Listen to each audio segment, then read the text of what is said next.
নমস্কার, ফুটবল G20-তে সবাইকে স্বাগত জানিয়ে একটা নিত্য নতুন রেসিপি নিয়ে চলে এসেছি। আর রেসিপিটা দেখেই আপনারা বুঝতে পাচ্ছেন, থাম্বনেল দেখে তো নিশ্চয়ই বুঝতে পেরেছেন এটা হচ্ছে নোনা মাছ।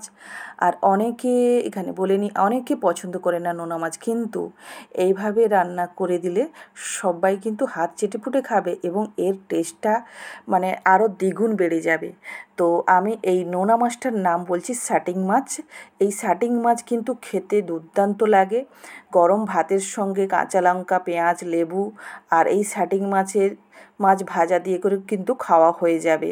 আর শাটিং মাছটা খেতে খুবই ভালো লাগে। যারা নোনা মাছ খায় না, এই শাটিং মাছটাকে যেমনভাবে আমি বানিয়ে করে দেখাচ্ছি, এবার আপনারা দেখে ওইভাবে একবার বানিয়ে করে বাড়িতে খাবেন এবং বুঝতেই পারবেন কতটা পরিমাণ এবং লোভনীয় এবং টেস্টি হয়। আবার যারা খায় না কিন্তু তারা কিন্তু নোনা মাছ খাওয়া শুরু করে দেবে। আর এর জন্য আমি শাটিং মাছ নিয়ে এসেছি 1 কেজি, সেম সাইজের 19 পিস, হয়তো একটু বড় ছোট আছে। আর তার মধ্যে নিয়ে নিচ্ছি 3টে মাছ পেট পরিষ্কার করে নিয়ে নিয়েছি। আর গাগুলো আমি বঁটি দিয়ে চিড়ে নিয়েছি, কারণ গাগুলো খুবই শক্ত, আর তার জন্য আমি বঁটি দিয়ে চিড়ে নিয়েছি। আর বঁটি দিয়ে চিড়ে এই যে আধা লেবুর রস মাখিয়ে দিচ্ছি। আর নোনা মাছে কিন্তু নুনটা খুবই কম লাগে। আমাদের দেশি মাছে যেমন বেশি লাগে, কিন্তু নোনা মাছের নুনটা খুবই কম লাগে। এবার দিয়ে দিচ্ছি হলুদ গুঁড়ো। এবার এইটা মাখিয়ে করে 10-15 মিনিট আমি রেখে দিব। এবার এদিকে একটা থালাতে আমি তেঁতুলের মাড় একটু বের করে নিয়েছি। 3টি মাছের পরিমাণ অনুযায়ী আমি তেঁতুলের মাড় নিয়ে নিচ্ছি। তারপরে দিয়ে দিচ্ছি জিরে গুঁড়ো, আদা রসুন বাটা, ধনে গুঁড়ো,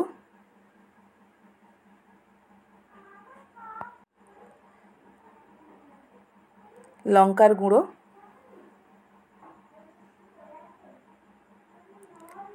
এবার দিয়ে দিচ্ছি ঘরোয়া আমার যেটা বানানো জিরে, ধনে, পানমুড়ি সব দিয়ে করে যে বানানো। আর দিয়ে দিচ্ছি কাশ্মীরি লঙ্কার গুঁড়ো সামান্য পরিমাণ, আর পরিমাণ মতো লবণ। মশলাটা যতটা আছে সেই পরিমাণ অনুযায়ী লবণটা দিয়ে নিচ্ছি। মাছে তো আমরা লবণ দিয়েই রেখেছি, তার জন্য লবণ লাগবে না। এইখানে এই মশলা অনুযায়ী লবণটা দিয়ে নিতে হবে। এবার লবণটা দিয়ে ভালো করে মশলাটাকে আমি মাখিয়ে নিচ্ছি। মশলাটাকে আমার মাখানো হয়ে গেছে। এবার 15 মিনিট হয়ে গেছে।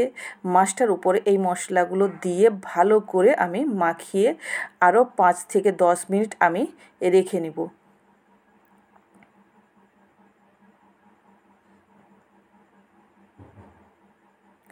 এটা রাখা থাকুক। এদিকে আমি নিয়ে নিয়েছি চালের গুঁড়ি আর নিয়ে নিচ্ছি সুজি।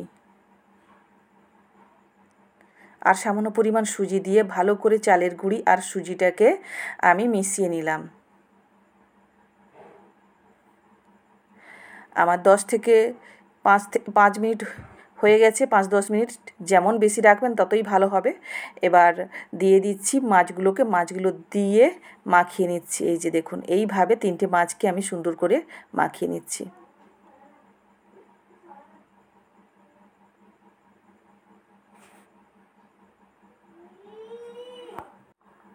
আমার মাখানো কমপ্লিট। এদিকে আমি একটা কড়াই নিয়ে নিয়েছি। কড়াইতে আমি তেল দিয়ে দিয়েছি।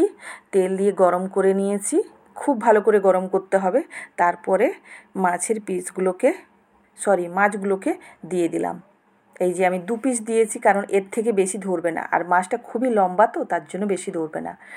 এবার মাছটা খুব বেশি হিট দেওয়া যাবে না, হালকা হিটেই করতে হবে। এই যে দেখুন, আমার এক সাইড মাছ হয়ে গেছে। এবার আমি উল্টে নিচ্ছি। এই যে দেখুন,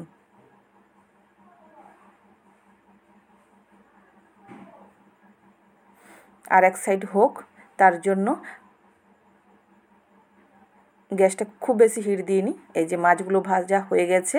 এবার আমি একটা প্লেটে বেড়ে নিচ্ছি। এই যে দেখুন, মাছটার কালারও খুব সুন্দর এসছে, আর মাছগুলো থেকে একটা যে গন্ধ উঠছে, খুবই সুন্দর গন্ধ। আর এই গন্ধে ভাত খাওয়া হয়ে যাবে কিন্তু। আর এই মাছ ভাজা সত্যি এইভাবে আপনারা বাড়িতে বানিয়ে করে খাবেন, দেখবেন খুবই ভালো লাগে। ধন্যবাদ।